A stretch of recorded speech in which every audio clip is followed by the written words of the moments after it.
Hello. हाँ जी, स्वागत है आप सबका हमारे यूट्यूब चैनल नवीन ग्रोवर कॉमर्स के ऊपर। ठीक है जी, आज हम लोग करने वाले हैं हमारे जो अकाउंट पोर्शन के कुछ एमसीक्यूज करेंगे, जिसमें हम लोग 25 एमसीक्यू करेंगे और इन 25 एमसीक्यू से मैक्सिमम क्वेश्चन क्या करेंगे बनाने का प्रयास करेंगे। ये हमारे आज के क्लास की टैगलाइन है कि पढ़े उनसे जो खुद सिलेक्टेड हो। ठीक है, आगे जाके आप लोग भी यही टैगलाइन यूज करेंगे, क्योंकि आप लोग आने वाले एग्जाम में क्या होने वाले हैं, सिलेक्टेड होने वाले हैं। ये वाली जो क्लास रहेगी आप लोगों की, वो हेल्पफुल रहेगी किसके लिए, बहुत सारे एग्जाम के लिए, जितने भी कॉमर्स के कम्पिटेटिव एग्जाम्स होते हैं, लाइक हमारा यूजीसी हो गया, सीईटी हो गया, हरियाणा में आता है सीईटी कॉमर्स, जूनियर ऑडिटर आ गया, ऑडिट इंस्पेक्टर आ गया, एक्सटेट आ गया, पीजीटी कॉमर्स आ गया। सब एग्जाम के लिए ये वाली क्लास क्या रहेगी आपकी, हेल्पफुल रहेगी। बेसिकली ये क्वेश्चन कौन से हैं आज, ये क्वेश्चन जो है ये नेट के पीवाईक्यूज हैं, डिफरेंट ईयर में आए हुए नेट के क्या है, ये पीवाईक्यूज हैं। तो पहला सवाल है हमारी स्क्रीन के ऊपर कि हमें दिया हुआ है ओपनिंग स्टॉक दिया है 10,000, नेट परचेज दिया 70,000, वेजेस दिए हैं 2500, कैरीज इन वर्ड दिया है 500, क्लोजिंग स्टॉक दिया 15,000। इसकी मैन्युफैक्चरिंग कॉस्ट क्या रहेगी? तो इसके लिए आपको जो ध्यान में रखना है, मैं आपको यहीं करके दिखाता हूं। सबसे पहले आपको दे रखा है ओपनिंग स्टॉक, आपने इसमें ऐड करना है परचेज को। ठीक है, परचेज में आपको गिवन है नेट परचेज। नेट परचेज का मतलब क्या होता है, परचेज में से परचेज रिटर्न ऑलरेडी माइनस की हुई है, क्या लिखेंगे 70,000। फिर इसमें आप लोग ऐड करेंगे वेजेस, वेजेस कितनी है 2500। फिर आप इसमें ऐड करेंगे carries inward, carries inward add करेंगे तो कितना आ गया, ये टोटल जोड़ लेंगे 10 70 80 82 83, कितना आ गया 83। अब इस 83 में से क्या माइनस करेंगे, क्लोजिंग स्टॉक हम लोग क्या करेंगे, माइनस करेंगे। क्लोजिंग स्टॉक कितने का है 15,000 का, तो हमारी जो मैन्युफैक्चरिंग कॉस्ट है वो कितनी आ जाएगी 68,000 आ जाएगी। तो ऑप्शन नंबर जो हमारा सी रहेगा वो क्या रहेगा, राइट आंसर रहेगा।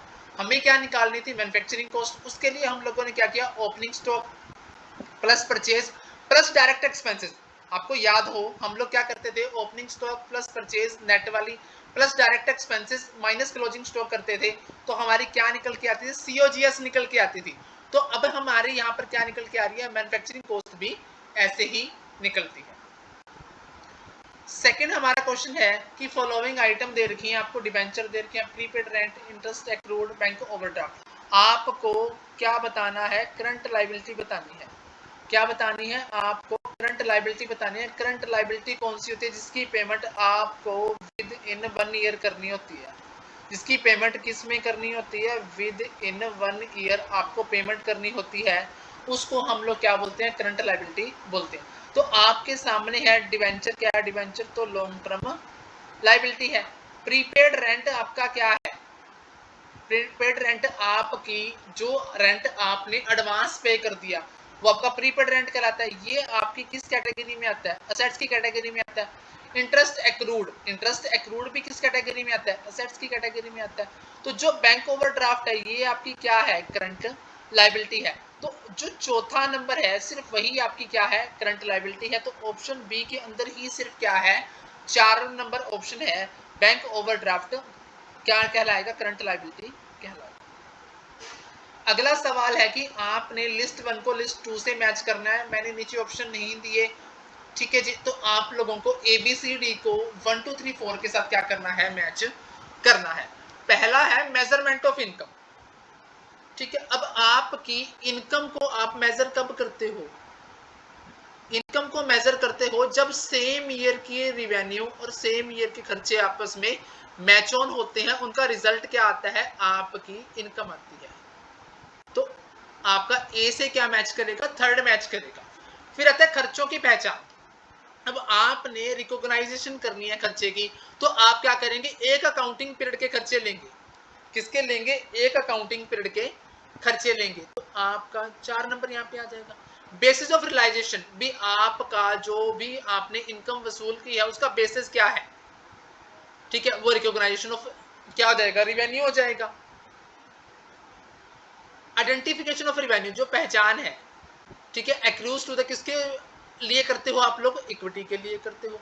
तो 3 4 2 1 ए बी सी डी, ये क्या बनेगा आपका ऑप्शन बनेगा। यानी कि मेजरमेंट ऑफ इनकम आपका मैच हो जाएगा किसके साथ, मैचिंग रिवेन्यू विद एक्सपेंसेस के साथ। रिकॉग्नाइजेशन ऑफ एक्सपेंसेस हो जाएगा आपका अकाउंटिंग पीरियड के साथ। बेसिस ऑफ रियलाइजेशन मैच हो जाएगा आपका रिकॉग्नाइजेशन ऑफ रिवेन्यू के साथ।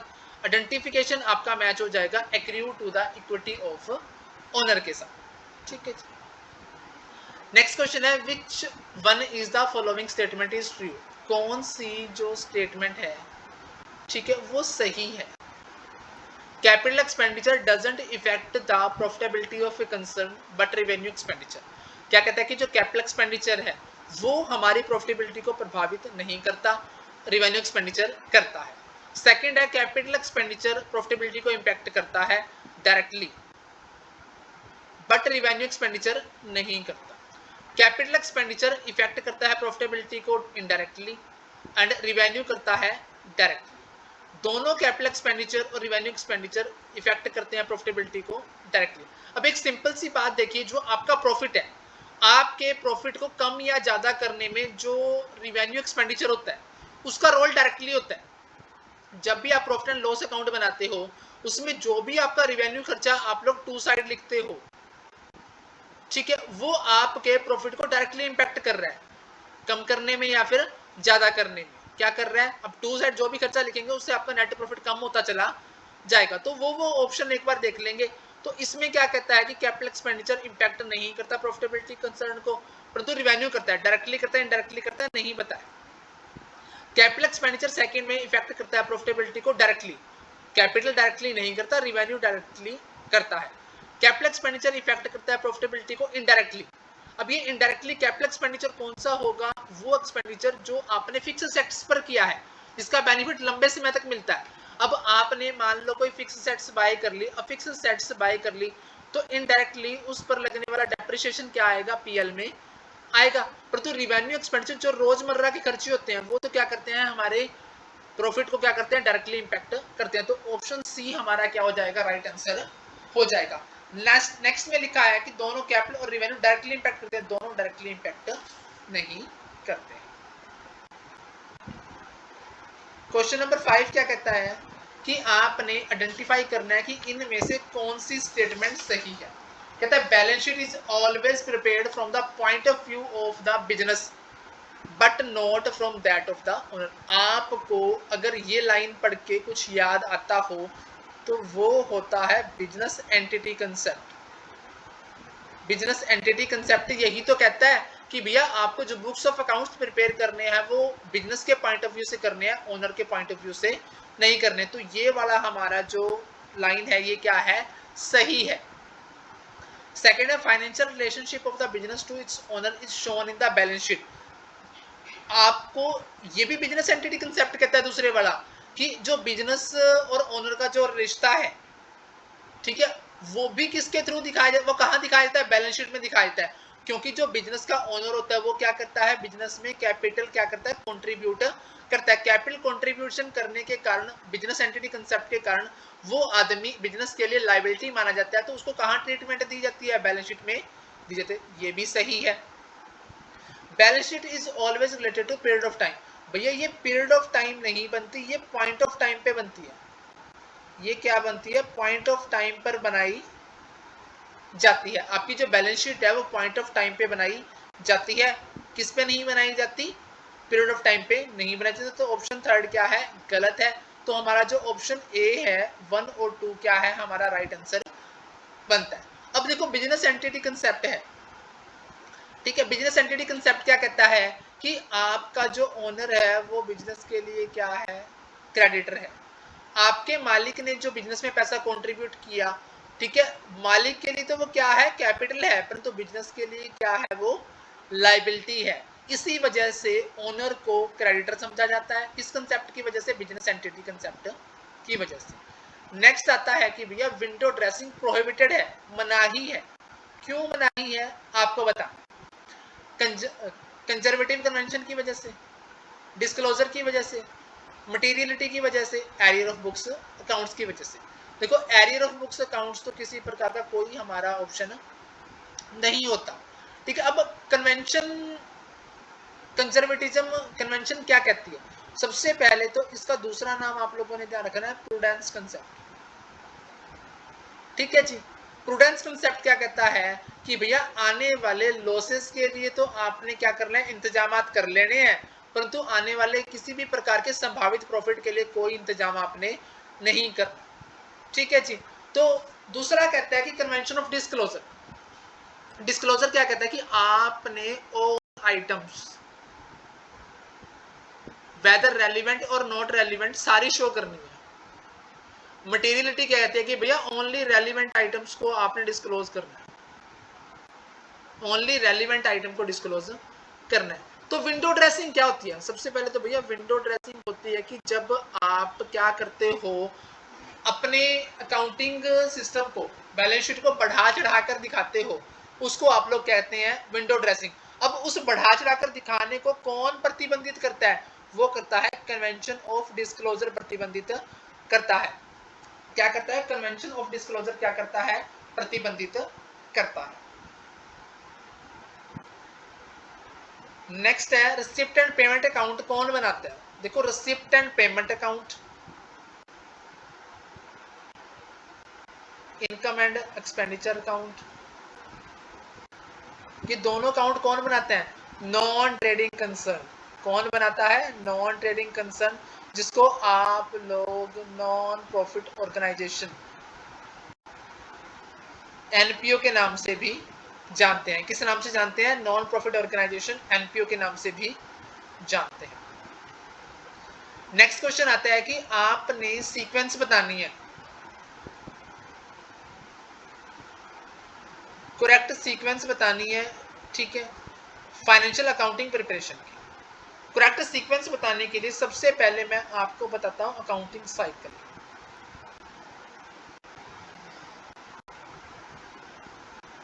इतने आप अपना क्वेश्चन बनाइए। सबसे पहले क्या करते हैं हम लोग? पहचान करते हैं। पहचान का मतलब क्या है कि देखो पहचान दो तरीके से करनी है। सबसे पहले आपने पहचान करनी है ट्रांजैक्शन की, कि कौन सी बिजनेस ट्रांजैक्शन है, कौन सी नॉन बिजनेस ट्रांजैक्शन है। क्योंकि हम लोग बुक्स ऑफ अकाउंट्स में सिर्फ बिजनेस ट्रांजैक्शन को रिकॉर्ड करते हैं। जब आपने पता लगा लिया कि भैया कौन कौन सी बिजनेस ट्रांजैक्शन है, ठीक है, फिर उसको आप लोग रिकॉर्ड करेंगे। रिकॉर्ड भी किसको करेंगे? बिजनेस ट्रांजैक्शन, वो बिजनेस ट्रांजैक्शन जिसको मनी में मेजर किया जा सकता है। फिर आप क्लासीफाइंग करेंगे, ट्रांजैक्शन को क्लासीफाइंग कर दिया, ठीक है। क्लासीफाइंग करने के बाद समराइज करेंगे, समराइज करने के बाद आप लोग क्या करेंगे? इंटरप्रिटेशन करेंगे, फिर आप लोग कम्युनिकेशन करेंगे। यानी कि सबसे पहले आप ट्रांजैक्शन की पहचान करेंगे कि वो बिजनेस ट्रांजैक्शन है या फिर नॉन बिजनेस ट्रांजैक्शन है। अगर बिजनेस ट्रांजैक्शन है तो क्या उसको मनी में मेजर किया जा सकता है? अगर मनी में मेजर किया जा सकता है तो उसको आप रिकॉर्ड कर लेंगे। आप जो रिकॉर्ड करने का काम करेंगे वो जर्नल में करेंगे, जर्नल या सब्सिडरी बुक्स में करेंगे। फिर आप उसको क्लासीफाइंग करेंगे। सेम नेचर की ट्रांजैक्शन को आप एक जगह ले जाएंगे, इसका नाम आप क्या रखेंगे? लेजर। फिर आप क्या करेंगे? लेजर में जो भी बुक्स ऑफ अकाउंट्स आप मेंटेन करेंगे उनके आप निकालेंगे बैलेंस। बैलेंस निकालकर, जिसको आप समराइजिंग कहते हैं, बैलेंस निकालकर आप क्या बनाएंगे? ट्रायल बैलेंस बनाएंगे। ट्रायल बैलेंस से आप क्या तैयार करेंगे? फाइनल अकाउंट्स तैयार करेंगे। इन फाइनल अकाउंट से जो रिजल्ट निकलेगा वो जो इंटरेस्टेड पार्टीज होंगी उनको आप क्या कर देंगे? कम्युनिकेट कर देंगे, ठीक है। तो इसके अकॉर्डिंग आपका जो सीक्वेंस है वो क्या रहने वाले हैं? देखो सबसे पहले आप क्या करेंगे? एडजस्टमेंट करेंगे। एडजस्टमेंट करने के बाद, ठीक है, आप क्या करेंगे? ट्रेडिंग अकाउंट्स बनाएंगे। ट्रेडिंग अकाउंट्स बनाने के बाद आप पीएल बनाएंगे। पीएल के बाद आप क्या बनाएंगे? अंत में बैलेंस शीट बनाएंगे। तो 2 1 4 3 सी ऑप्शन हमारा क्या रहेगा? राइट आंसर रहेगा। आगे आता है the funds available with the company after paying the claims including tax and dividend, उसको क्या कहेंगे?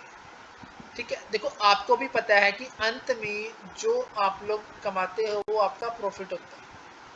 अब इस प्रॉफिट का जो हिस्सा, एक हिस्सा आप बचा कर रखते हैं, एक हिस्सा आप लोग एज ए डिविडेंड बांट देते हैं शेयर होल्डर में, ठीक है। दूसरा हिस्सा जो आप बचा के रखते हैं उसको आप लोग जानते हैं रिटेन्ड अर्निंग के नाम से। रिटेन्ड अर्निंग का दूसरा नाम आप लोगों ने ध्यान रखना है, इसका नाम होता है ploughing back of profits. Profit का जो हिस्सा आपने डिविडेंड में बांट दिया, शेयर होल्डर में बांट दिया, वो तो डिविडेंड कहलाया। और जो हिस्सा बिजनेस में फ्यूचर की कंटीजेंसीज को ध्यान में रखते हुए आपने बचा के रख लिया, वो रिटेन्ड अर्निंग कहलाया। रिटेन्ड अर्निंग का दूसरा नाम क्या है? Ploughing back of the profit. तो राइट आंसर क्या होगा हमारा? Retained earning. नेक्स्ट क्वेश्चन है, accounting information refers to only events which are concerned in business firm. देखो ये असर्शन और रीजनिंग के क्वेश्चंस हैं हमारे। कहते हैं कि अकाउंटिंग इंफॉर्मेशन का मतलब क्या है? सिर्फ वो इवेंट जो बिजनेस से जुड़ी हुई है। रीजन है accounting information is presented in financial statement. देखो पहली जो अकाउंटिंग असर्शन है वो क्या कहती है कि जो अकाउंटिंग इंफॉर्मेशन का मतलब क्या है? सिर्फ वो घटनाएं जो बिजनेस से जुड़ी हुई है। हम लोग भी तो यही करते हैं कि जो घटनाएं सिर्फ बिजनेस से जुड़ी हुई होती हैं उसी को हम लोग बुक्स ऑफ अकाउंट्स में क्या करते हैं? रिकॉर्ड करते हैं। इन्हीं जो इवेंट्स है बिजनेस से जुड़ी हुई, आप उसको कहाँ प्रेजेंट करते हो? फाइनेंशियल स्टेटमेंट में प्रेजेंट करते हो। तो ये भी सही है। तो हमारा जो ऑप्शन कौन सा होगा? बी ऑप्शन क्या होगा? राइट आंसर होगा, जिसमें क्या लिख रखा है कि दोनों की दोनों असर्शन और रीजन क्या है? सही है। दोनों की दोनों क्या है? असर्शन और रीजन क्या है? सही है। नेक्स्ट क्वेश्चन है, income and expenditure account of non profit organisation.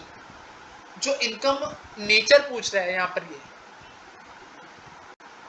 जो आपका इनकम एंड एक्सपेंडिचर अकाउंट है नॉन ट्रेडिंग या नॉन प्रॉफिट ऑर्गेनाइजेशन का, वो किस नेचर का होता है? रियल का, नॉमिनल का और पर्सनल का और रिप्रेजेंटेटिव पर्सनल का।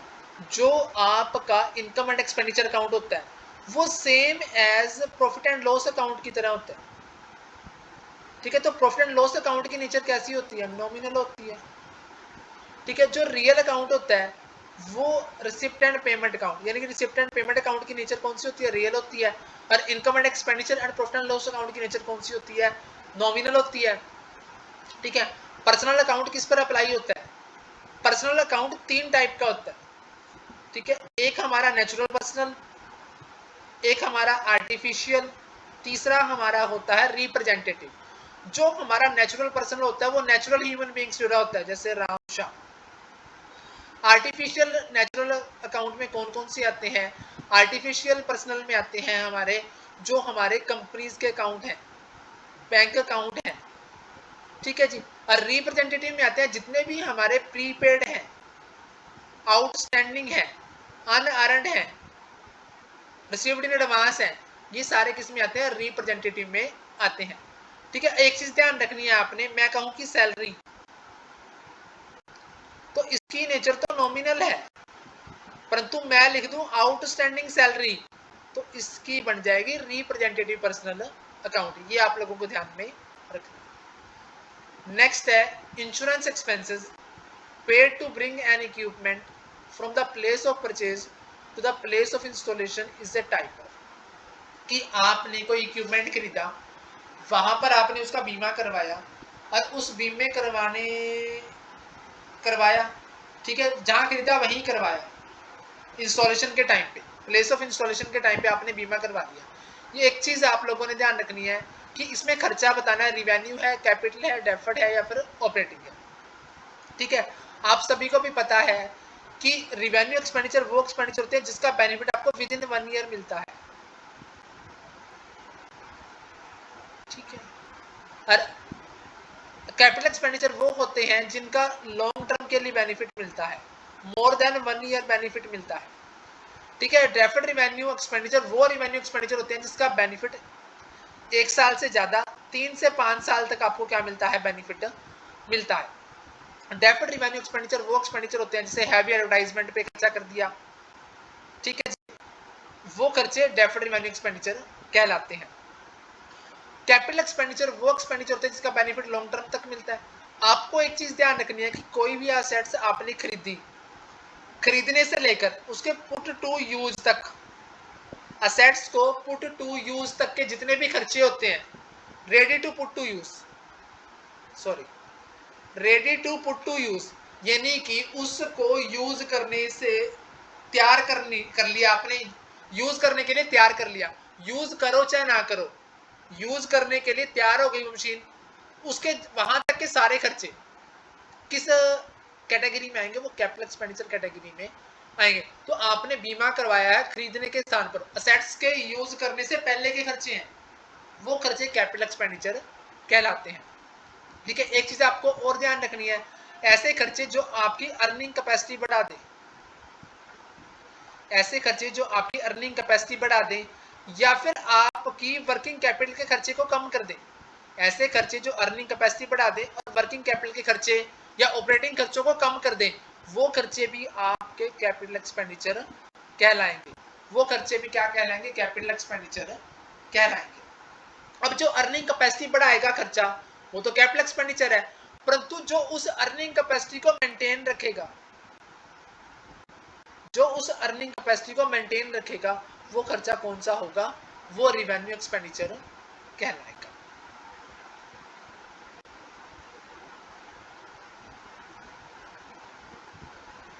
हाँ जी,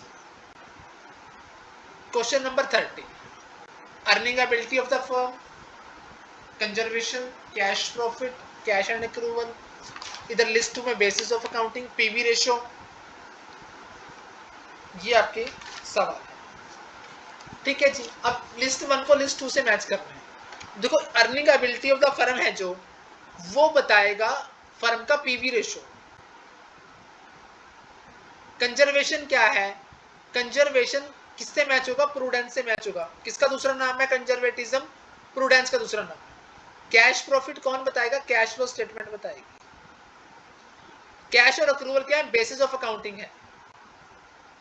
तो हमारा जो ऑप्शन बन गया second, fourth, third, first, A B C D. हाँ जी, तो अर्निंग एबिलिटी किसने बताई? पीवी रेशियो ने बताई। कंजर्वेटिज्म किसका दूसरा नाम है? प्रूडेंस का दूसरा नाम है। Cash profit cash flow statement बताएगा, और कैश एंड अक्रूवल क्या है? हमारे बेसिस ऑफ अकाउंटिंग है। अब आपको यहाँ पे ध्यान क्या रखना है? पीवी रेशियो का फॉर्मूला होता है contribution upon sale into 100। Contribution का फॉर्मूला होता है सेल्स माइनस वेरिएबल कॉस्ट, या फिर फिक्स कॉस्ट प्लस प्रॉफिट, या फिर फिक्स कॉस्ट माइनस लॉस। ये कंट्रीब्यूशन के फॉर्मूले हैं। पीवी रेशियो का फॉर्मूला है कंट्रीब्यूशन बटा सेल्स इनटू 100। ठीक है जी, अब यहां पर एक नाम है कंजर्वेटिज्म, जिसको आप लोग प्रूडेंस के नाम से भी जानते हैं। जो आपका कंजर्वेटिज्म कंसेप्ट होता है, इसको आप लोग प्लेइंग सेफ भी कहते हैं, प्लेइंग सेफ पॉलिसी।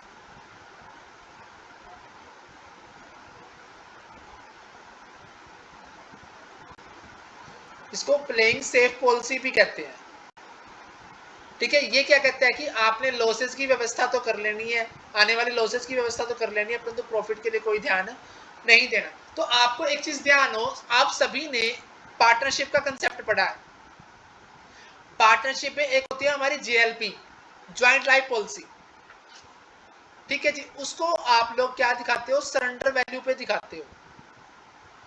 ठीक है, अब उसको सरेंडर वैल्यू पर किस कंसेप्ट की वजह से दिखाया जाता है? वो कंजर्वेटिज्म की वजह से दिखाया जाता है। किसकी वजह से? कंजर्वेटिज्म की वजह से दिखाया जाता है। ये ध्यान रखना, जितने भी प्रोविजन बनते हैं वो सारे किस कंसेप्ट की वजह से बनते हैं? वो कंजर्वेटिज्म कंसेप्ट की वजह से बनते हैं। अब इसका नुकसान क्या होता है? अब आप लोग क्या कर लेते हो? प्रोविजन बना लेते हो कंजर्वेटिज्म की वजह से।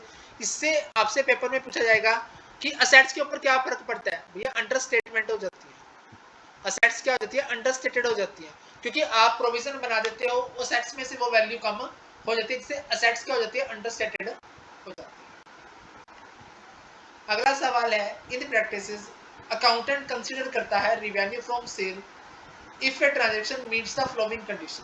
कहते हैं कि एक अकाउंटेंट क्या करता है, वो सेल से रिवेन्यू को तब मानता है जब नीचे लिखी गई शर्तें पूरी होती हैं। पहली शर्त क्या है? The seller has pass the legal और economic ownership of the goods to the buyer. ठीक है, आप किसी गुड्स की सेल कब मानते हो? जब लीगल तौर पर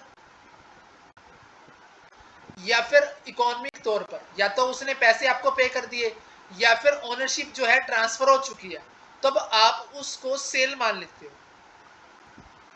ठीक है, पहला पॉइंट सही है।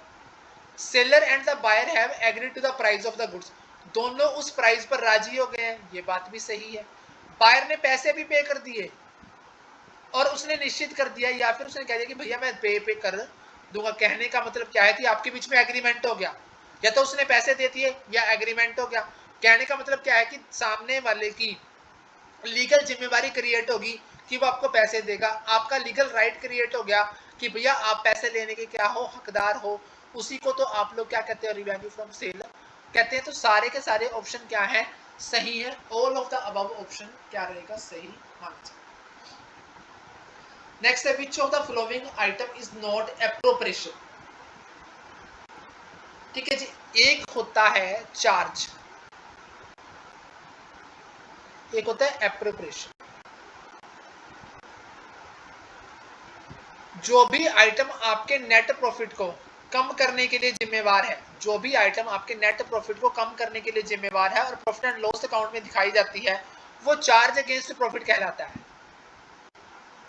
क्या कहलाता है, चार्ज अगेंस्ट प्रॉफिट कहलाता है। जो भी आइटम आपके नेट प्रॉफिट को कम करने के लिए जिम्मेवार है और प्रॉफिट एंड लॉस अकाउंट में दिखाई जाती है, उसको आप लोग चार्ज अगेंस्ट प्रॉफिट कहते हैं। और एप्रोप्रिएशन होता है प्रॉफिट का बंटवारा, यानी कि नेट प्रॉफिट निकलने के बाद जब बांटा जाता है तो उसको आप लोग एप्रोप्रिएशन कहते हो। ठीक है, यानी कि आप टैक्स कब देते हो, बाद में देते हो, नेट प्रॉफिट निकलने के बाद देते हो, तो ये भी एप्रोप्रिएशन हो गया। डिविडेंड भी क्या देते हो, आप लोग नेट प्रॉफिट के बाद, अगर आपको याद हो तो आप लोग बाद में बांटते हो, प्रेफरेंस डिविडेंड भी बाद में देते हो। तो डिबेंचर का इंटरेस्ट क्या है, ये चार्ज अगेंस्ट प्रॉफिट है, ये एप्रोप्रिएशन नहीं है। ये क्या नहीं है, एप्रोप्रिएशन नहीं है। बाकी सारे किसके एग्जांपल है, एप्रोप्रिएशन के एग्जांपल है। डिविडेंड पे करोगे बाद में पे करते हो, डिविडेंड भी एप्रोप्रिएशन होता है। ठीक है, टैक्स भी बाद में पे करते हो। तो जो इंटरेस्ट पेबल है आपका, वो क्या है, वो चार्ज अगेंस्ट प्रॉफिट है, वो एप्रोप्रिएशन में नहीं है। नेक्स्ट है, financial statement provided true and fair view. अब आपकी जो फाइनेंशियल स्टेटमेंट है वो कब ट्रू एंड फेयर व्यू देगी, it is free from material error and बाइस। अब देखो, आपकी जो फाइनेंशियल स्टेटमेंट है, यानी कि बुक्स ऑफ अकाउंट्स हैं, वो आपको ट्रू और फेयर रिजल्ट कब देंगे, ट्रू और फेयर रिजल्ट वो तब देंगे जब वो बाइजनेस से फ्री होंगे। बिल्कुल सही है जी। Prepared using appropriate accounting policy and applicable accounting standard. आपने जब अपने बुक्स ऑफ अकाउंट्स पॉलिसी को फॉलो करते हुए और स्टैंडर्ड को फॉलो करते हुए बनाए हैं, तब भी आपके जो फाइनेंशियल स्टेटमेंट है वो ट्रू एंड फेयर व्यू देंगे। दूसरा भी सही है। It is prescribed in the format prescribed by the regulator, or in the absence of the prescribed format, it is prepared in a manner that facilitates analysis of the financial position and the performance of the reporting enterprise। देखो सीधी सी बात है। तीसरी बात क्या कहता है कि वो अपने prescribed फॉर्म में बनाए हो। जैसे फॉर्मेट दे रखे होते हैं आपको, प्रॉफिट एंड लॉस का फॉर्मेट दे रखा है, हमें बैलेंस शीट का फॉर्मेट दे रखा है, या तो आपने उस प्रिस्क्राइब्ड फॉर्मेट में बनाया हो। अगर फॉर्मेट नहीं है, ठीक है, तो आपको जिस रिपोर्टिंग एंटिटी एंटरप्राइज सॉरी जहां आपने रिपोर्ट करनी है उसके अकॉर्डिंग आपने प्रॉपर तरीके से एनालिसिस करने के अकॉर्डिंग बनाए हो। तो ये तीनों के तीनों ऑप्शन क्या है, सही है कि आपके जो फाइनेंशियल स्टेटमेंट है ट्रू एंड फेयर व्यू तब देंगे जब वो मटेरियल बाइजनेस से फ्री होंगे, अकाउंटिंग पॉलिसी अकाउंटिंग स्टैंडर्ड को फॉलो करते हुए बनाए गए होंगे और प्रॉपर फॉर्मेट में बनाए गए होंगे। तो option D is the right answer. All the above three options are right. Which of the following is a non-operating expenses?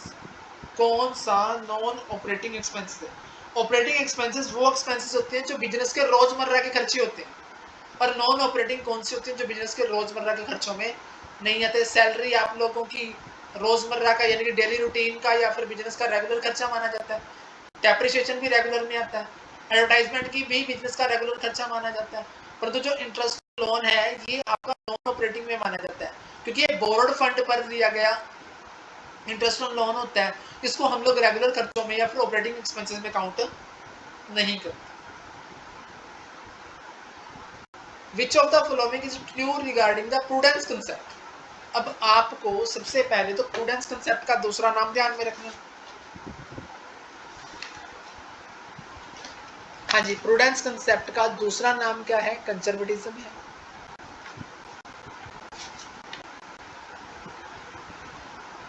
दूसरी बात इसके बारे में ध्यान रखनी, इसको प्लेइंग सेफ पॉलिसी भी कहते हैं।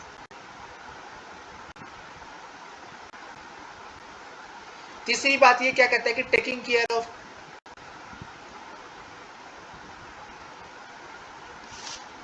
All possible losses, not the profits.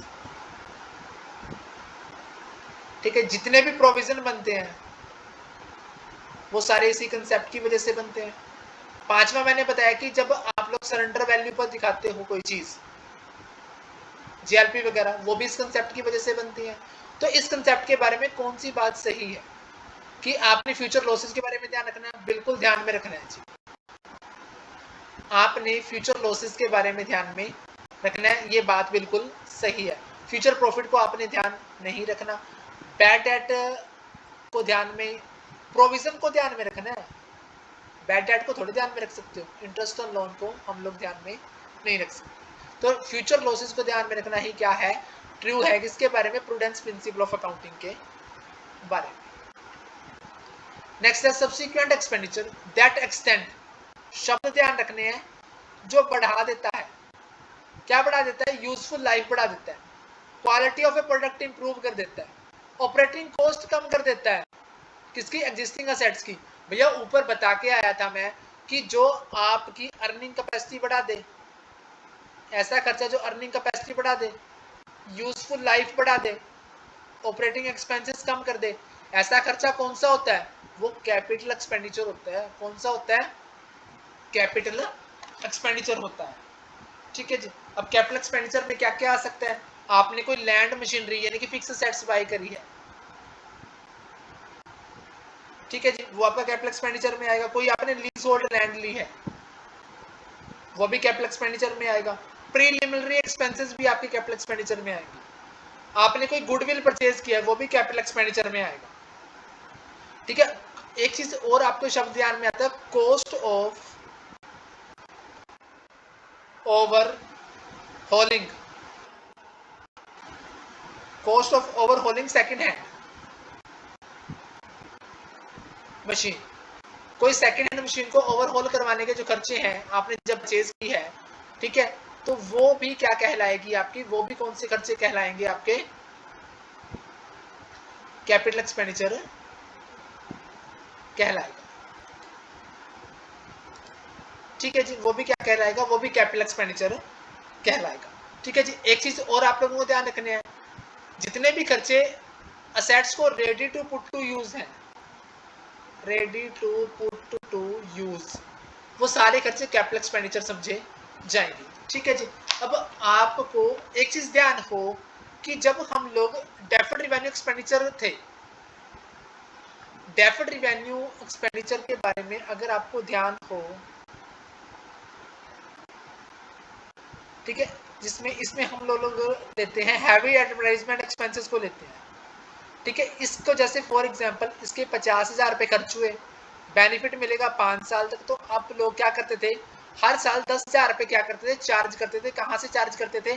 Profit and loss account से चार्ज करते थे। परंतु अकाउंटिंग स्टैंडर्ड 26, परंतु अकाउंटिंग स्टैंडर्ड 26 की मैं लाइन आपको एज इट इज लिख के बताता हूं कि क्या कहता है। ये इंपॉर्टेंट पॉइंट है, आप अपने नोट्स में इसको नोट डाउन कर लेना। ये क्या कहता है कि after issuance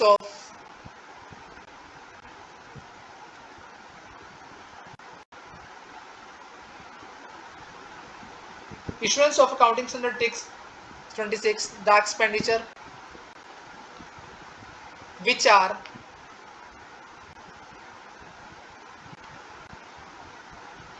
recognized as deferred revenue expenditure has to be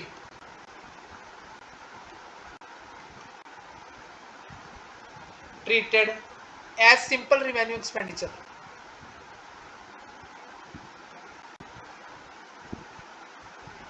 इस बात को ध्यान क्या रखना है कि जब से अकाउंटिंग स्टैंडर्ड 26 इशू है, पहले हम लोग क्या करते थे, डेफर्ड रिवेन्यू एक्सपेंडिचर को हम लोग जितने साल उसका बेनिफिट मिलता था उतने सालों में पीएल में चार्ज करते रहते थे।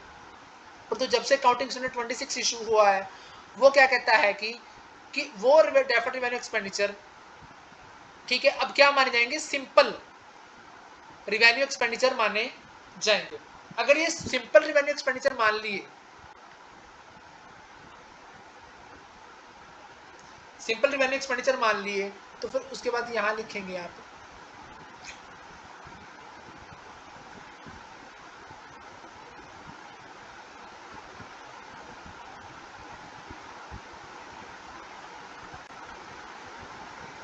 The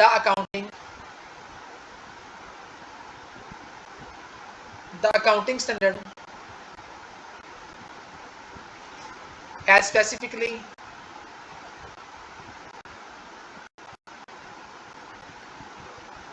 mentioned that any expenditure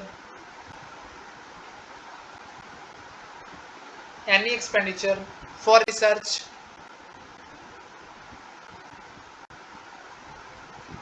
advertising, training and promotional activities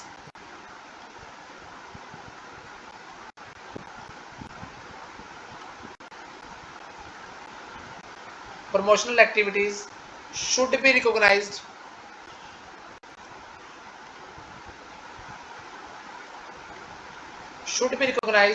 as an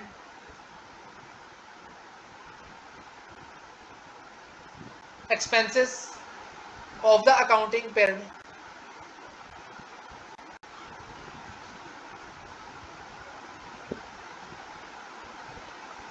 in which it has incurred। हाँ जी, अब मेरी बात ध्यान से सुनो। ये क्या कहता है कि अकाउंटिंग स्टैंडर्ड 26 इशू होने के बाद, ठीक है, जो खर्चे डेफर्ड रिवेन्यू एक्सपेंडिचर माने जाते थे वो खर्चे सारे सिंपल रिवेन्यू एक्सपेंडिचर माने जाएंगे।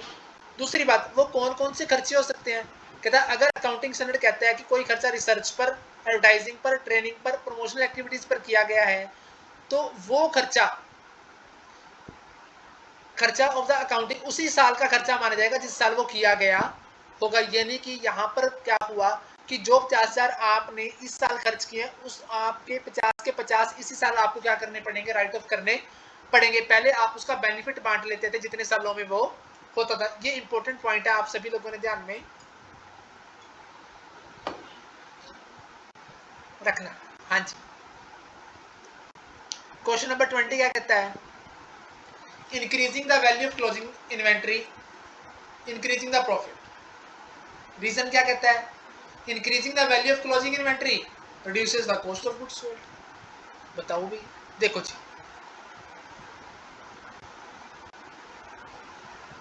यहां पर है परचेज है 1 लाख, सेल है 5 लाख, अदर खर्चे हैं मेरे 1 लाख, पहले मेरा CS है 2 लाख, टोटल हो गया 7 लाख। ठीक है, तो यहां पर मेरा ग्रोस प्रॉफिट कितना आ गया बच्चों, 5 लाख आ गया। अगर मैं क्लोजिंग स्टॉक बढ़ा दूंगा, यहाँ पे मैंने कर दिया 4 लाख, तो यहाँ पे हो गया 9 लाख। ठीक है, तो यहाँ पे कितना बचेगा, 7 लाख। तो पहली बात तो ठीक होगी कि अगर मैं क्लोजिंग स्टॉक को बढ़ाता हूँ तो मेरा प्रॉफिट बढ़ जाएगा, तो पहली बात तो सही होगी। दूसरी बात पे आ जाओ कि अगर आपका क्लोजिंग स्टॉक बढ़ता है तो आपका COGS कम हो जाएगा। तो सबसे पहले COGS का फॉर्मूला लिखो। ठीक है, क्या था, opening stock, net purchase, direct expenses minus closing stock. अब यहां पर अगर पहले मान लो 5 लाख था, इस सारे का टोटल मान लो 7 लाख है, opening, net purchase, direct expenses का टोटल 7 लाख है मान लो, 7 में से 5 के 2 लाख बचते।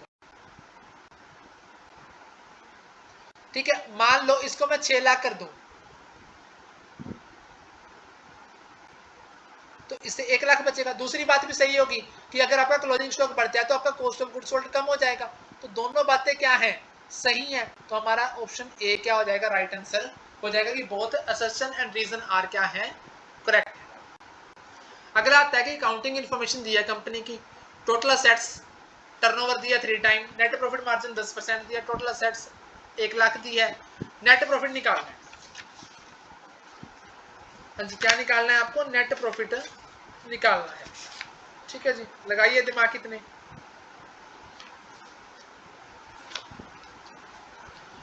हाँ जी, सबसे पहले तो आपको नेट प्रॉफिट का फॉर्मूला लिखना है।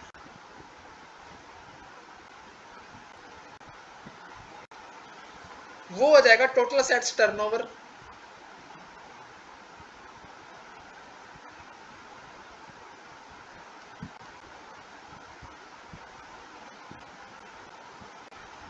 Total assets turnover into net profit margin.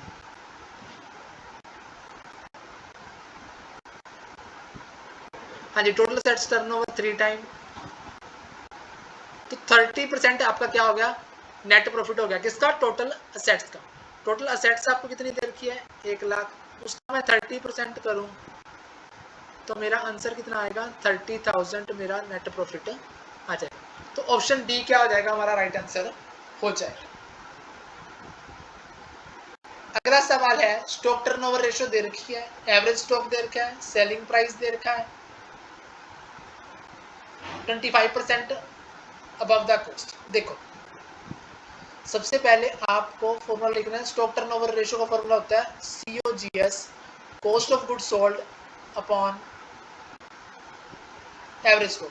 ये कितना दे रखा है, 6।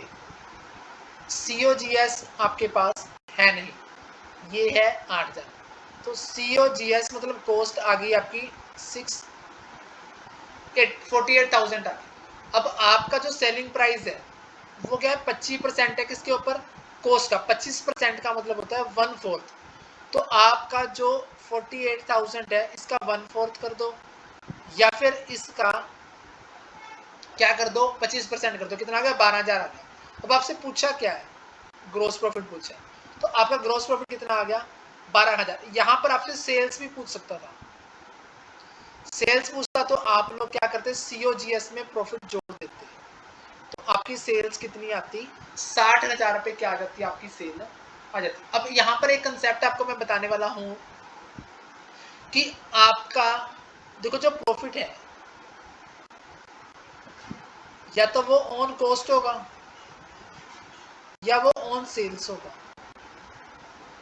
ठीक है, अगर आपका ऑन कॉस्ट 1/4 है तो ऑन सेल 1/5 होगा। आप मैच करके देख लो, अगर यहाँ पर 25% है तो यहाँ पर 20% होगा। आप करके देख लो, आपके पास कॉस्ट कितनी है, 48,000, 48,000 का 25% किया तो कितना आया, 12,000। अब आपके पास सेल कितनी है, 60,000 है, सेल का 20% करके देख लो तो भी कितना आया, 12,000। यानी कि सिंपल सा रूल आपको दिमाग में रखना है कि जितना सेल पर होगा कॉस्ट पर, उस पर नीचे वाला जो नंबर होगा वो एक कम होगा। अगर सेल पर 1/5 है तो कॉस्ट पर कितना होगा, 1/4 होगा।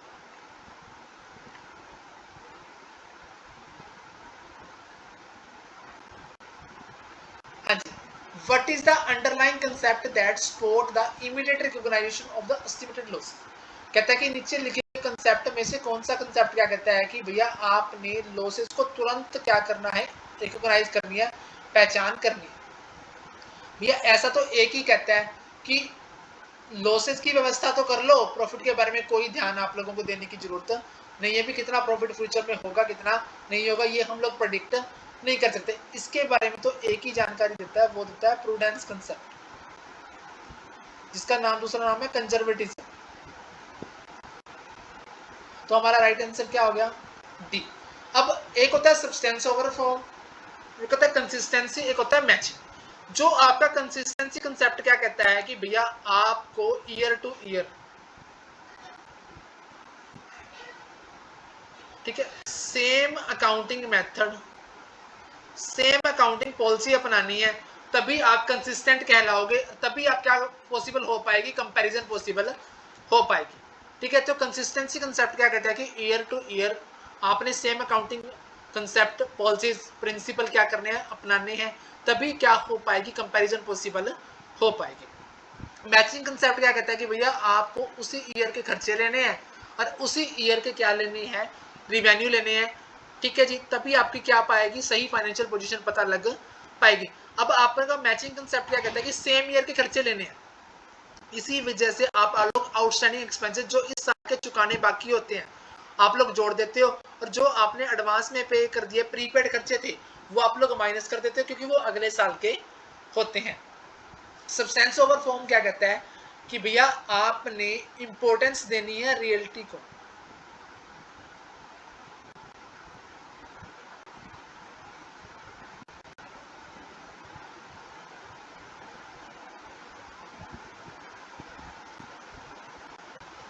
ये क्या कहता है,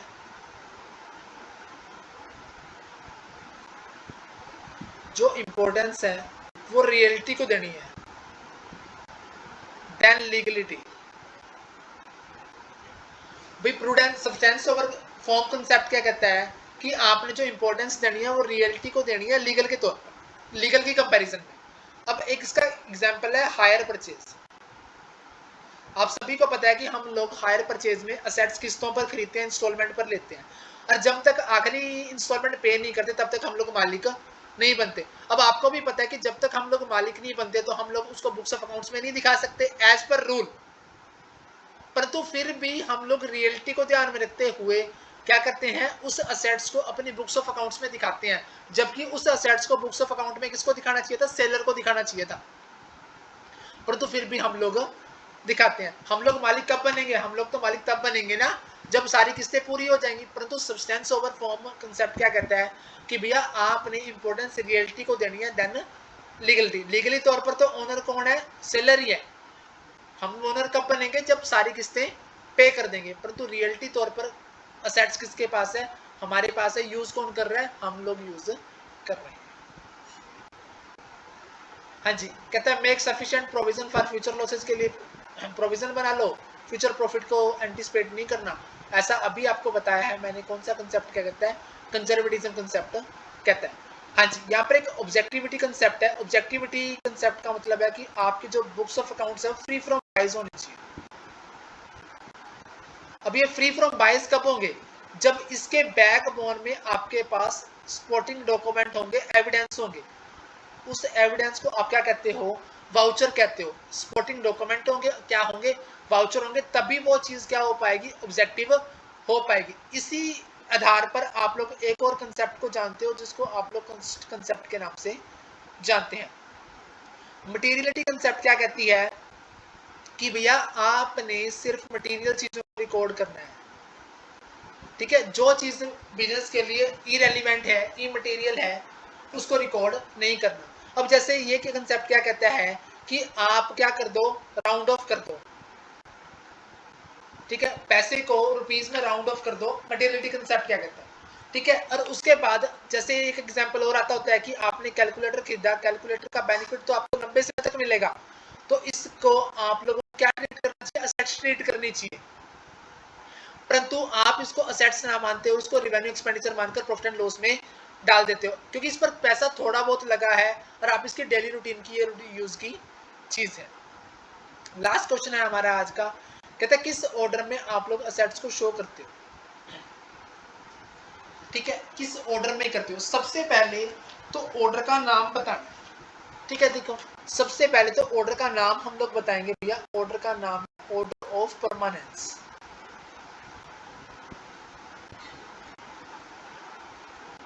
ठीक है जी। दूसरा होता है ऑर्डर ऑफ लिक्विडिटी, हम लोग जो बैलेंस शीट में असेट्स को शो करते हैं वो ऑर्डर ऑफ परमानेंस में करते हैं। अब इससे आपको अंदाजा लग गया होगा कि सबसे पहले आप लोग किसको शो करेंगे, आप लोग फर्नीचर और फिटिंग को शो करेंगे, ठीक है जी। फर्नीचर और फिटिंग के बाद सबसे दूसरे बाद आप इसको इन्वेस्टमेंट को शो करेंगे, उसके बाद आप ट्रेड रिसीवेबल को शो करेंगे, फिर आप किसको शो करेंगे, कैश को शो करेंगे। किसको शो करेंगे आप लोग, हाँ जी, तो सबसे पहले आप लोग शो करेंगे फर्नीचर को, फिर आप शो करेंगे इन्वेस्टमेंट को, ठीक है जी, फिर आप शो करेंगे ट्रेड रिसीवेबल को, फिर आप शो करेंगे कैश को। तो आपका जो ऑप्शन है 3412 3412 ऑप्शन सी क्या हो जाएगा, हमारा राइट आंसर हो जाएगा। ठीक है जी, ये थे आपके सवाल 25 सवाल। उम्मीद करता हूँ आप लोगों को अच्छे तरीके से पसंद आए होंगे। ठीक है, जो लोग ये वीडियो नहीं देख पाए लाइव तौर पर, वो आप ये सेम वीडियो आपको यूट्यूब पर हमारे देखने को मिल जाएगी। बहुत बहुत थैंक यू जिसने भी ये क्लास लाइव अटेंड। हाँ जी,